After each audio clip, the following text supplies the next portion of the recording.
Более 2 месяцев заняли восстановление и реконструкция остановки по проспекту Аяйра напротив торгового центра Сухумприбор. Решено было сохранить историко-культурное наследие и восстановить настенную мозаику. Прежде чем приступить к ремонтным работам, пришлось вывести 3 контейнера мусора только с крыши остановки. Самой сложной частью работы было восстановление мозаичного панно. Материал, из которого оно сделано, уже сложно найти. Мы сегодня почти завершили эту остановку, вы видите.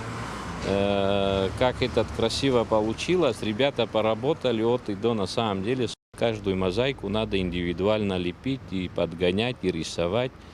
Вот такую огромную ребята работу провели. В конечном итоге у нас получилось все это очень красиво.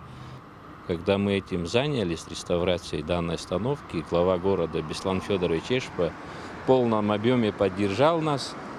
И мы, по-моему, не подвели. Теперь наши горожане могут спокойно приходить сюда, стоять. Когда дождь, солнце, им ничего не угрожает, они спокойно могут здесь находиться, ждать своего рейса. Уложено 100 квадратных метров современной брусчатки с бордюрами. Потолок обработали декоративной штукатуркой. Крышу остановки покрыли гидроизоляцией и сделали водостоки. Одним словом, в старую ветхую остановку вдохнули новую жизнь. Теперь уже обновленная и отремонтированная остановка подсвечивается в ночное время. Реконструкция обошлась в 500 тысяч рублей. На ремонт остановки общественного транспорта администрацией города был объявлен конкурс. Сметы разные были. Кто-то 700 тысяч оценил, кто-то 800, но появились такие ребята, в общем, за 500 тысяч эту остановку сделали, поработали от души. Как вы видите, еще раз, все у нас получилось очень красиво. Эта остановка еще чем славится, это историко-культурное наследие, и мы должны были сделать все, как было раньше. Насколько это возможно было, нам это удалось. Заместитель главы администрации Автандил Сурманицей рассказал ей о необходимости временного переноса троллейбусных линий, идущих по маршруту Новый район Рынок на улицу Айтгылера. Это сделано в связи с капитальным ремонтом коммуникационных сетей по улице Абазинская. Водопроводные, канализационные трубы, ливневка, эти трубы исчерпали свой ресурс.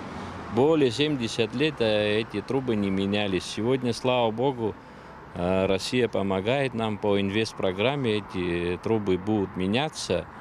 Если мы эти трубы не будем менять, да, сегодня понимаем, все, многие люди говорят, сейчас нам не до этого, сейчас эпидемия, эпидемиологическая обстановка не самая лучшая в Абхазии и во всем мире. Но если мы свою работу не будем делать, завтра за нас это никто не будет делать. Вы представляете, вот если мы 2 дня город не будем убирать, не будем вывозить мусор, подметать, не будем косить, будет через неделю, что в городе будет.